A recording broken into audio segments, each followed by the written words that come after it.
رمضان المبارک کی آمد ہے اور اہل ایمان کے دل منتظر ہیں کہ کب وہ خوبصورت اور سہانے لمحات میسر آئیں کہ ہم اپنے رب کا قرب حاصل کرنے کے لیے، اس کی رضا کے حصول کے لیے رمضان المبارک کو پورے تذک و احتشام کے ساتھ منعقد کریں، روزوں کے ساتھ دن اور تراویح کے ساتھ قیام اللیل کر کے اپنے رب کو راضی کرنے کے لیے جد و جہد میں شریک سفر ہو جائیں۔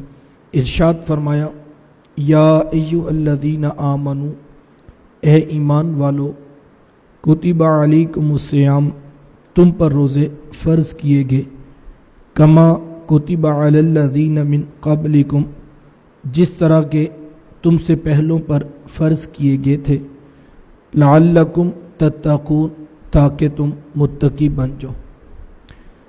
عربی میں روزے کے لیے صوم کا لفظ استعمال ہوا ہے اور اسی کی جمع صیام ہے جو اس آیہ نور کے اندر لفظ بولا گیا۔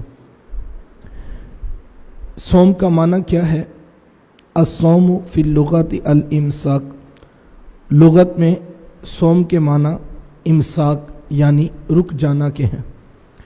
جب تیز چلتی ہوئی ہوائیں اچانک رک جاتی تو اہل عرب یہ جملہ بولا کرتے کہ صامت الریح، ہوا رک گئی۔ جب تیز چلتا ہوا گھوڑا اچانک رک جاتا تو کہا جاتا کہ صام الخیل، گھوڑا رک گیا۔ تو روزے کو بھی صوم اس لیے کہا جاتا ہے کہ اس میں نفسانی خواہشات کا منہ زور گھوڑا گناہوں کے کرنے سے رک جاتا ہے، اور وہ شخص جو ڈٹائی کے ساتھ گناہ کرتا تھا، تہجد کے وقت اس کی پیشانی بھی مالک کی دہلیز پہ جھکی ہوئی نظر آئی۔ یہ رمضان کا ثمر نہیں تو اور کیا ہے، یہ رمضان کی برکت نہیں تو اور کیا ہے۔ شریعت کی اصطلاح میں طلوع فجر ثانی سے غروب آفتاب تک اکل و شرب یعنی کھانے پینے اور جماع سے قصدن رکے رہنے کا نام روزہ ہے۔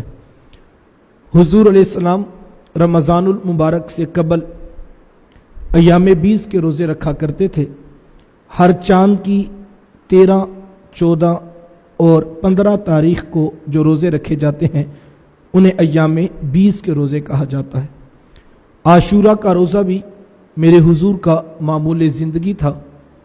فصام رسول اللہ صلی اللہ علیہ وآلہ وسلم وامر بہ، حضور خود بھی روزہ رکھا کرتے اور اپنے صحابہ کو بھی اس کا حکم دیا کرتے۔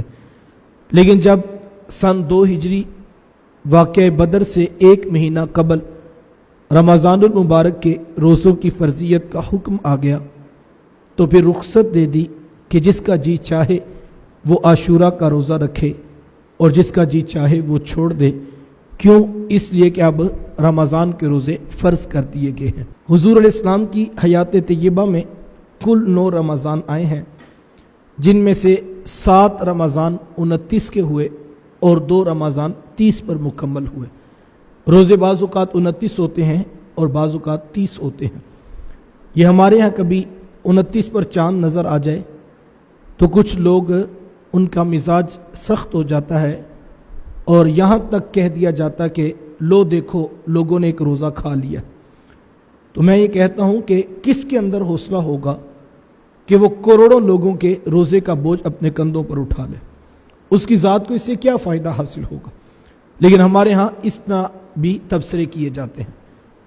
تو یہ سسٹم جن ہاتھوں میں ہے وہ اہل ایمان بھی ہیں، اہل علم بھی ہیں اور وہ زہد و تقوی بھی رکھتے ہیں، لہٰذا ہمیں اپنی گفتگو کے اندر احتیاط سے کام لینا چاہیے۔ اور دوسری بات یہ ہے کہ روزے 29 ہوں یا کہ 30 ہوں، اللہ اپنے بندوں کو اجر پورے 30 کا ہی عطا کرتا ہے۔ یہ اس کا کرم ہے اپنے بندوں پر اور یہ اس کی رحمتیں ہیں اپنے بندوں کے اوپر۔ اور میں یہ کہتا ہوں کہ جو 29 ہم نے رکھے ہیں وہ نہ جانے قبول ہوں گے یا کہ نہیں ہوں گے، لیکن جو 30ویں کا اجر وہ اپنی جانب سے عطا کرے گا وہ تو پورا عطا کرے گا نا۔ تو پھر مجھے اور آپ کو اس کی رحمت پر امید ہو کہ وہ ہمیں ضرور جو ہے وہ اس کا صلہ عطا کرے گا۔